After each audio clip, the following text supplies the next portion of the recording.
Hello, j'espère que vous allez bien. Alors, j'ai une chaîne YouTube donc, qui est là et ça fait très longtemps qu'elle n'est pas active. Ça fait très longtemps que je ne publie pas dessus. J'avais commencé, je crois que c'était en 2020 et après j'avais lâché. Et là, je reprends parce que je me dis que j'ai plein de choses à partager, notamment sur l'entrepreneuriat, sur ce que j'ai pu faire depuis ces dernières années. Et comme j'ai pas mal de questions, je me dis que YouTube, c'est le meilleur support pour pouvoir expliquer et développer en détail, un peu plus en détail que sur les autres réseaux sociaux. Du coup, me voilà. Donc déjà, qui suis-je? Je m'appelle Ashley, j'ai 32 ans et je suis auteur, entrepreneur. Donc j'ai pas mal de casquettes, en fait je fais plein de choses, mais c'est vrai que ces dernières années sur les réseaux, en tout cas on me connaît en tant que auteur de livres pour enfants et entrepreneur parce que je fais aussi des poupées et dernièrement la gamme de cosmétiques, sur lesquels j'ai beaucoup de questions d'ailleurs. Donc je vais revenir là-dessus. Donc voilà, j'ai commencé donc en 2018, j'ai publié le premier livre, donc Little Nappy.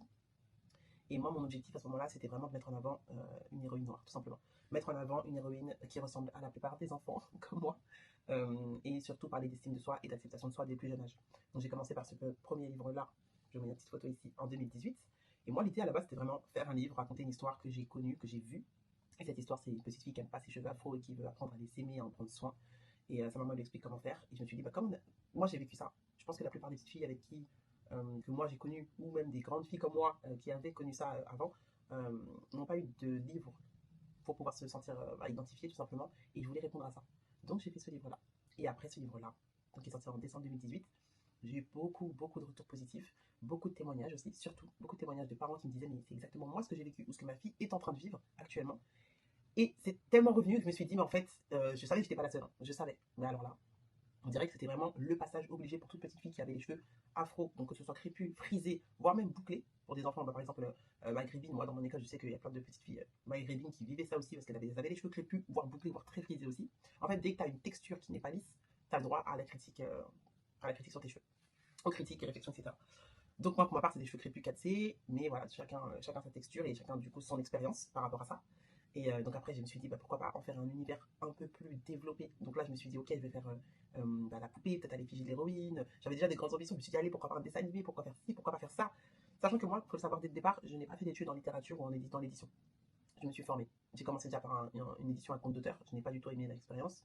Et ensuite, j'ai fait en auto-édition, où là, c'est moi qui éditais mes propres livres et qui gérais vraiment tout le process de A à Z.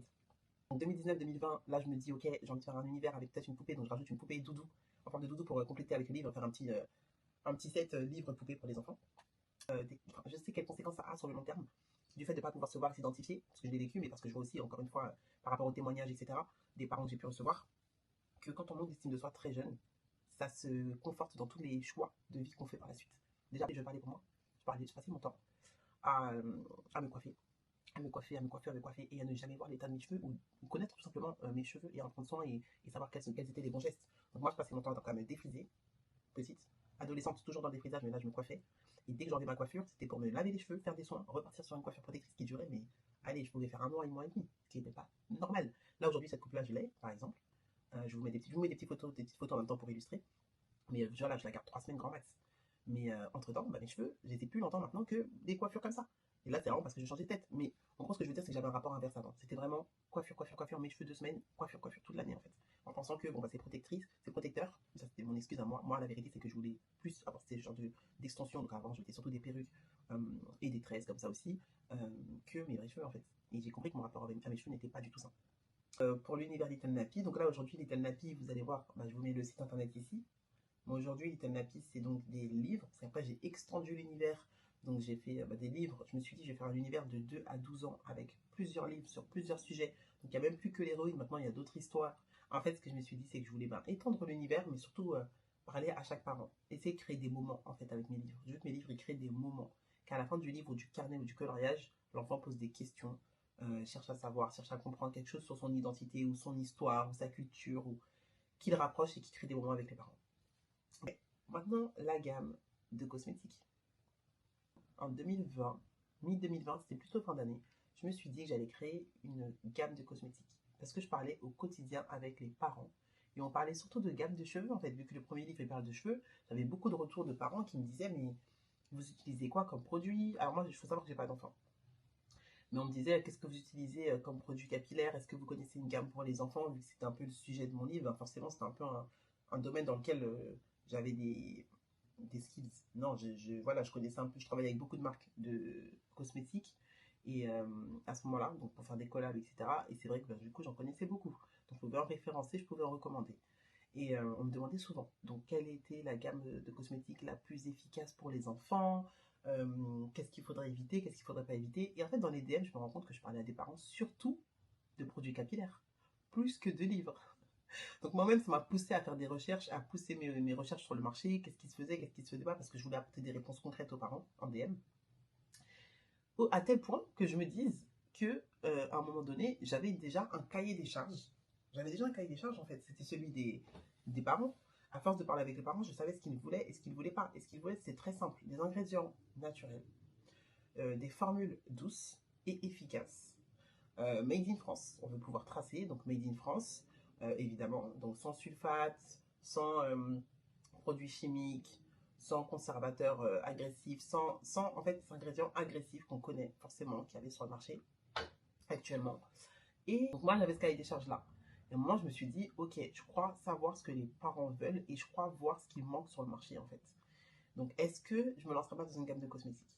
Sachant que bien sûr je n'ai aucun skill dans, dans tout ce qui est formulation, cosmétique, c'est pas mon domaine. Après moi je suis quelqu'un, je suis ok pour apprendre, je suis ok pour travailler aussi avec des gens qui savent, avec des experts. Et, euh, et voilà, let's go. Donc après il fallait voir ça coûte combien, c'est quoi le budget. Enfin, vraiment, je débarque. Je débarque. Et donc j'ai commencé par regarder des vidéos YouTube, regarder sur Google. Ensuite j'ai fait des masterclass aussi sur la cosmétique et j'avais à peu près une idée de comment ça se passait en théorie. 2021, je me dis, ok, maintenant que je suis sûre de moi et que je suis prête à y aller, il faut que je trouve un laboratoire. Donc, alors, non, c'était mi-2020, parce que mi-2020 à mi-2021, j'ai cherché des labos. J'envoyais des mails. J'envoyais des mails tout le temps, partout, dans tous les labos que je pouvais voir, trouver sur Internet, bouche à oreille, etc. Et j'avais des devis astronomiques, mais des devis de malades. Parce que moi, il faut savoir que je voulais une gamme de 4 produits très distincts. Donc, on avait le shampoing, le sérum pour le cuir chevelu, la crème coiffante, crème nourrissante, et le spray démêlant. Vraiment, ça, c'était le premier produit que je voulais, le produit phare. C'était le spray démêlant pour le démêlage, parce que c'est l'un des problèmes qu'on retrouve le plus souvent. Voilà, donc j'avais des tarifs, on était à 20 000 euros, 30 000 euros, 50 000 euros, 10 000 euros, on avait de tout. Et moi, la principale raison qui fait que le devis était aussi élevé, c'était surtout, on doit faire la recherche et développement. C'est pas un créneau, c'est pas un marché qu'on connaît. Enfin, moi, il y a un labo qui était très honnête et qui m'avait dit, c'est pas une texture de cheveux qu'on connaît, donc on a besoin de faire beaucoup de recherches et beaucoup de développement, et voilà pourquoi c'est aussi cher en fait. C'était la raison qui revenait le plus souvent. Donc je me disais, ok, bon, ça s'explique, parce que de toute façon, on voit bien que sur le marché, il n'y a pas énormément de produits pour nous, donc parce que moi, je voulais quelque chose qui rentre dans mon budget, parce que c'était pas possible d'aller au-delà pour moi de 10 000 euros, pour être honnête. Euh, donc je me renseigne, je cherche, et un jour, sur Facebook, je trouve un laboratoire qui proposait de faire des masterclass en partenariat avec une agence de consulting. Donc je me dis, trop bien, je vais me renseigner, je vais regarder. Donc je fais la masterclass et je rencontre donc celle qui a fondé le laboratoire. Et là, coup de cœur. Coup de cœur professionnel parce que je me dis, attendez, déjà c'est tout bête, mais c'est une femme noire qui a des cheveux crépus. Et évidemment, ça fait toute la différence. Elle a les cheveux crépus, donc elle peut tout à fait comprendre ce que je veux, déjà. Ensuite, son laboratoire est à Paris, en région parisienne. Trop bien, parce que ça veut dire que c'est un laboratoire où je pourrais aller. Parce que moi, j'ai cherché partout dans tous les labos, et les labos, c'était des fois dans le sud, etc. J'aurais pu y aller, c'est sûr. C'est pas un souci. Mais c'est vrai qu'en région parisienne, je peux y aller tous les matins. D'accord? Je peux y aller tous les matins. Et c'est un laboratoire spécialisé dans tout ce qui est formulation avec des ingrédients naturels. Donc vraiment, c'est le but vraiment du laboratoire. Parfait. Ça réunissait les 3 points que je souhaitais. 1, région parisienne. 2, ingrédients naturels. 3, la fondatrice, elle a les cheveux crépus, donc pour moi, c'est un critère top parce qu'elle savait de quoi je parlais, en sachant que j'avais déjà parlé avec des labos qui me disaient, c'est pas quelque chose qu'on connaît, on va devoir faire de la recherche et développement. Donc voilà, je te montre mon cahier des charges, et c'était marrant parce que j'avais un cahier des charges comme ça, et elle me dit, ok, on va voir ce qu'on peut faire et ne pas faire, parce qu'il y a plein de choses que moi je ne savais pas qu'elle savait en termes de réglementation, en termes de réglementation, en termes de ce qui était possible ou pas, donc on allait voir ça ensemble. Et on a commencé à bosser ensemble en 2021, octobre 2021. Donc on partait sur 4 produits, formulation des 4 produits, et c'était parti. Donc moi, faut savoir que je rentrais dans ça en me disant, bah, je suis prête, je pense être prête, c'est parti, ça va se faire, allez, on va donner 1 an pour sortir la gamme. Ok, 1 an, ouais. 1 an, ouais. En fait, ça a juste pris 4 ans. Mais il y a tellement de choses qu'on apprend sur le tas. Euh, il y a tellement de choses qu'on ne peut pas prévoir, d'anticiper. On ne peut pas anticiper. Il y a des choses qu'on ne peut pas anticiper, même si on anticipe au maximum plein de choses, il y a plein de choses qu'on ne peut pas anticiper parce que c'est comme ça. En fait, dans la cosmétique, les réglementations, elles changent souvent. Bon, pour ne pas dire chaque année. Et en fait, par rapport à ça, toi, il faut que tu te réglementes aussi. Il y a peut-être un ingrédient qui était OK pour les produits enfants, et ben l'année d'après, il ne le sera plus. Et toi, tu dois faire en fonction de ça. Enfin, c'est un monde. Vraiment, c'est un truc. Voilà, les ingrédients que tu as, peut-être qu'aujourd'hui ils sont disponibles, demain ils ne le seront plus auprès de ton fournisseur. Il va falloir prendre ça en compte aussi. Il y a énormément de choses à prendre en compte. Donc, moi, je ne savais pas tout ça. Moi, j'arrive, je me dis, OK, on va sortir la gamme dans 2 ans. Ah non, ça s'est pas passé comme ça. Du coup, on commence la formulation. Ça se passe très bien. Formulation, c'est tester, chercher des matières premières, tester, voir ce qui ne marche pas, euh, assembler les ingrédients ensemble, voir ce que ça donne, etc. Et donc ça se passe bien. On est sur 6 mois de formulation, je crois, de mémoire. On part sur 6 mois de formulation, on teste, on m'envoie l'échantillon, je teste, je regarde, etc. Ok. On change des choses, la texture, l'odeur, etc. Bon, jusque-là, c'est nickel. Après la formulation, ce qui se passe, c'est que quand je valide une formulation, je passe aux phases de test, de stab. En fait, la stabilisation, c'est laisser le produit dans une machine, je ne sais plus comment ça s'appelle, mais pendant 3 mois. Et l'idée, c'est que pendant 3 mois, on attend de voir si la texture du produit change et si le produit déphase. Si le produit déphase, c'est que c'est pas bon. S'il reste 3 mois, c'est que c'est très bien, on peut continuer. Après ça, on pourra continuer donc à faire des tests, etc. Tous les tests réglementaires qui vont avec. Moi, il faut savoir que j'avais des familles testeuses qui étaient prêtes à tester les produits pour moi, donc c'était super, j'avais différentes textures. Et comme ça, je pouvais leur envoyer les échantillons et ils testaient et ils disaient ce qu'ils en pensaient sur leurs enfants. Ensuite, on fait donc la phase de stab, ou avant, oui, on fait la phase de stab, on valide les formulations. Donc là, je vous dis ça, on est en 2022. Les tests réglementaires, ce sont des tests à faire obligatoirement en France lorsqu'on commence une gamme de cosmétiques qu'on souhaite commercialiser. C'est obligatoire. Après ça, vous aurez, après tous les tests que vous allez faire, donc ça, c'était des tests que je faisais avec un cabinet qui était dans le sud de la France. Parce qu'on va faire un DIP, donc c'est un dossier d'information produit.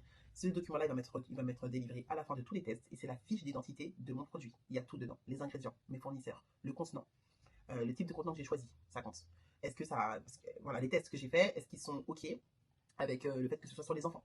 Tout ça, ça va être dans mon DIP et ça, c'est quelque chose que je dois présenter si jamais je me fais contrôler demain dans un salon ou dans un autre événement. C'est hyper important. Pourquoi? Parce que si demain, mon produit est utilisé sur un enfant et qu'il y a un problème, l'enfant, je sais pas, il a une allergie, il y a quelque chose qui se passe au niveau de sa santé, bah forcément, c'est moi la responsable. Et avec le DIP, bah, c'est la preuve que j'ai fait les tests réglementaires qui prouvent que j'ai fait tout ce qu'il fallait en amont pour anticiper ce genre de choses. Donc sans DIP, moi, c'est pas possible. Parce que sachant que j'ai des ambitions, enfin, pour moi, cette gamme, elle doit être partout, soyons honnêtes. Je voudrais que cette gamme soit vraiment partout. Il fallait que je passe par cette phase-là. Et les tests sont chers. Les tests sont onéreux. Disons-le, les tests, c'est quelque chose de cher, mais c'est quelque chose d'obligatoire. Donc on est passé par là. Et ça prend du temps, parce que chaque test peut durer de 3 à 6 mois.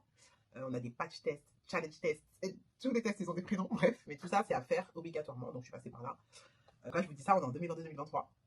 Ok. Entre-temps, il faut savoir aussi que financièrement, c'était compliqué. Non, financièrement, c'était dur aussi parce que moi, j'avais prévu un budget et j'ai littéralement explosé le budget. Et à un moment donné, j'avais plus rien. Donc je me disais, ok, à un moment donné, il va falloir que je fasse une pause parce que j'ai plus d'argent. J'ai sous-estimé le coût de ce projet. Je l'ai sous-estimé, vraiment. Après, il y a des choses que je ne vais pas anticiper parce que je ne savais pas. Voilà, c'est arrivé sur l'état. Donc voilà, on arrive en 2023 et là, je me dis, bon, financièrement, ça va être chaud. Sachant qu'entre-temps, il faut savoir que j'ai changé de contenant. Parce que votre copine, elle a parlé, on verra. J'ai changé de contenant. Je suis passé à de nouveaux contenants. Donc, qui dit contenant dit. Après, j'ai essayé de garder la même texture pour les contenants avant et après pour ne pas avoir à faire les tests. Mais pour 2 produits, j'ai dû refaire des tests. Voilà. Donc, il faut repayer. Il faut re-attendre. Voilà. Ensuite, j'ai changé aussi de collaborateur pour mes étiquettes. J'ai dû changer de collaborateur. Donc, pareil, il fallait aussi payer pour ce nouveau service. Et donc, voilà, tout ça, ça m'a coûté cher et ça m'a fait encore un petit délai. Un petit délai de plus. Donc, on est parti sur un délai de plus. Et à ce stade-là, moi, franchement, je me suis dit, je donne aucune date de lancement. Je fais aucune annonce. J'ai fait une annonce, mais c'était en 2023 parce que j'allais participer à un salon Next pour présenter en avant-première les produits et commencer à avoir des distributeurs. Mais autrement, je n'en parle pas parce que c'est stressant de dire quelque chose va sortir et toi, tu sais même pas en vrai quand ça va sortir. Et c'est vraiment un domaine qui est tellement imprévisible que tu peux pas te permettre de dire ça va sortir telle date alors que tu sais même pas si le laboratoire. Pardon, on va pas trop vite. Je n'ai plus d'argent et j'arrive à la fin de l'étape formulation, réglementation. Ça m'a coûté, moi, avec de ma poche, 25 000 euros. Mes économies, quoi. 25 000 euros de ma poche pour la formulation, mes tests, formulation, test, réglementation, et les étiquettes, l'INPI, le dépôt de marque, voilà. C'est un coup, ce sont des sacrifices, c'est un coup, c'est un coup. C'est un sacrifice, c'est un coup, mais moi je prends mon projet, donc je me dis c'est pas grave, let's go en fait. Sachant que je dis 25 000 euros de ma poche, Mais derrière, j'ai dû encore dépenser. J'ai même dépassé mon budget de base. Je suis très bien conseillée, je suis très bien entourée, heureusement. Donc, on me conseille d'aller à France Active. Donc, c'est un organisme qui accompagne les entrepreneurs et qui font des prêts d'honneur aux entrepreneurs, ce qui est super. Et je me dis, ok, je vous mets un petit peu toutes les infos là sur France Active. Je me rapproche de celui de mon département. Donc, en fait, si tu es entrepreneur, tu as ta domiciliation dans un département. Vaut mieux que ce soit vaut mieux que ta domiciliation d'entreprise, elle soit là où tu souhaites aller demander des subventions. Il vaut mieux. Je fais ma demande auprès de France Active. Je suis suivie, ils acceptent mon dossier, j'ai un conseiller et là on monte mon dossier ensemble, on fait le montage financier, on monte le projet, donc il y a énormément de choses à fournir en termes de documents évidemment. Déjà il faut prouver que moi j'ai mis de l'argent de ma poche, parce qu'ils se disent bon si elle a mis de l'argent c'est qu'elle y croit donc on va pouvoir la suivre. Et ensuite il va falloir aussi fournir tout ce que j'ai fait depuis, montrer les preuves, tout ce qui est le dossier de réglementation, est-ce qu'il est carré, est-ce que c'est ok, parce qu'ils vont pas financer un projet qui n'est pas réglementé forcément. Vous voyez pourquoi la réglementation ça compte? Pour aller demander des subventions, pour être commercialisé. En fait, partout où vous allez aller, le fait que vous ayez un DIP, ça montre que c'est un projet sérieux. Ouais, que c'est un projet sérieux, vraiment. Donc voilà, il me demande moi, en tant que, comme c'est un prêt d'honneur personnel, moi, qui suis-je? Est-ce que est-ce que je peux vivre, est-ce que je peux vivre décemment? Est-ce que j'ai les moyens de faire ce projet? Est-ce que je suis imposée? Combien? Vraiment tout savoir sur moi. Donc ça pareil aussi, côté perso, il va falloir être carré. Que le but c'est que je passe devant un jury composé de plusieurs professionnels dans leur domaine, donc comptables, conseillers bancaires, chefs d'entreprise, juristes. Donc moi il y avait 7 personnes le jour où je suis passée devant le jury. Et j'ai 30 minutes, il me semblait, de mémoire. Ouais, 30 minutes, je suis passée l'année dernière en mai. 30 minutes pour pouvoir défendre mon projet, montrer ma présentation, leur expliquer pourquoi j'ai besoin de l'argent, qu'est-ce que je vais faire avec l'argent. Et ensuite, ils me posent des questions et échangent, questions-réponses. Voilà. Et s'ils sont OK, ils me suivent. Eux, ils me suivent à hauteur de 20 000 euros. Moi, après, ce que je dois faire, c'est coupler ce montant-là à un autre montant, donc celui que j'aurai de la banque. Parce qu'avec France Active, ce qui se passe, c'est que vous avez un prêt d'honneur, mais que vous devez coupler ça à un prêt bancaire. Le prêt bancaire, c'est une banque que vous allez chercher en disant, voilà, France Active m'accompagne sur ce projet, est-ce que vous êtes chaud pour donner la deuxième partie? Et eux, ils sont en partenariat évidemment avec des banques, donc voilà, ils nous mettent en relation. Ce que j'ai fait, donc j'ai cherché des banques. Après être passé devant le jury, et ils ont validé, ils ont dit allez-y, on vous donne l'argent. J'ai dit ok. Ils ne donnent pas l'argent tant que tu n'as pas trouvé la banque. C'est pas la fête. Donc j'ai cherché donc une banque. Il y en a qui m'ont dit non, il y en a qui m'ont dit oui. Une en particulier m'a dit oui, on vous suit. Et là c'est parti. Donc c'était juillet 2024. Ils m'ont suivi, ils m'ont dit ok, on y va. Et j'ai dû attendre 6 mois pour avoir l'argent. Je pourrais pas vous dire pourquoi. J'ai attendu 6 mois pour avoir les fonds. Je sais que c'est pas normal. J'ai attendu 6 mois. J'ai eu ça en décembre. Et moi, pour être honnête, j'avais un pop-up store prévu en décembre à Belle-Épine pour les fêtes de fin d'année. Et je comptais mettre mes produits dans cette boutique. Ça aurait été vraiment le top. Mais malheureusement, j'ai dû attendre l'argent et j'avais pas les produits. Donc j'ai fait avec ce que j'avais. Donc les livres et les poupées. Et ça s'est bien passé. Donc je suis très contente de ça. Mais j'ai commencé vraiment à pouvoir payer la partie production, achat de matières premières, site internet, shooting en janvier 2025. Pour que la gamme sorte maintenant. Là, c'est le lancement. Du coup, j'ai fait le lancement il y a 2 semaines, en mai 2025. Ça a bousculé mon emploi du temps, mais comme je vous disais, il faut vraiment pas pouvoir prévoir. Je travaille avec différents acteurs, et les différents acteurs, tu dois composer avec chacun et coordonner. Toi, en fait, moi, j'avais l'impression d'être un chef de projet. Vraiment, j'étais un chef de projet. C'est exactement ce que j'étais en fait. Un chef de projet qui coordonne chaque acteur. France Active, la banque, les fournisseurs de matières premières. C'était compliqué, c'était dur, c'était dur. Croyez-moi, il y a des jours où tu te lèves et tu as envie de crier tellement c'est chaud parce que ces gens-là, ils sont indépendants. Et toi, tu dois juste faire un ensemble homogène où on travaille tous ensemble. Et c'est dur. Mais bon, c'est pas impossible, la gamme est sortie. Donc voilà, faut juste s'accrocher et ne pas devenir folle. Du coup, à partir de janvier, voilà, j'ai commencé à acheter la matière première, les matières premières. J'ai plus de 30 fournisseurs à ce jour. J'ai pu commencer à travailler sur le site internet avec la designeuse web. J'ai pu faire le shooting. Petite image. J'étais plus au stade où j'étais blasée. J'étais au stade où j'étais. Moi, je suis très. Heureusement, je suis quelqu'un de chill. Hein. Je suis pas anxieuse de base. Mais franchement, waouh. J'étais à un point où ça sort, ça sort pas. Tant pis. Moi, j'ai fait ma part. En plus, voilà, je suis croyante et je me dis, j'ai fait ma part. Il y a un moment, voilà. Chacun sa part. Moi, je fais ma part. Je donne tout. À un moment donné, si je donne tout, ça marche pas, faut lâcher. C'est bon. Mais au moins, je sais que moi, je serai allé au bout parce que j'ai pas les regrets. Et je suis une tête dure, donc je vais au bout du truc et on voit ce que ça donne. Et si ça donne pas, ça donne pas. Mais au moins, j'ai essayé, j'aurai pas de regrets. Et là, en mai, la gamme elle sort officiellement, donc le site internet littlenappyhair.com, les produits sortent, etc. Je suis très contente. Et là pour l'instant c'est la boutique en ligne seulement. Le but ça va être d'avoir des distributeurs, d'aller dans les salons, etc. Donc là j'ai 2 infos. Non seulement c'est sorti en ligne, et là j'ai eu les premiers retours. Donc ça aussi un autre stress. Moi c'est pas ça la partie la plus dure, c'est pas de faire la production et tout. Moi la partie la plus dure pour moi c'était les retours des gens, les commentaires. Les commentaires, waouh. En fait les commentaires, vous savez, je me lève le matin, je vois des commentaires des personnes qui ont commandé. Et vous savez, je peux pleurer. Je crois que vous savez pas en fait, je peux pleurer. Tellement ça me. Je me dis tout ce temps, ce sacrifice, ça n'a pas servi à rien en fait.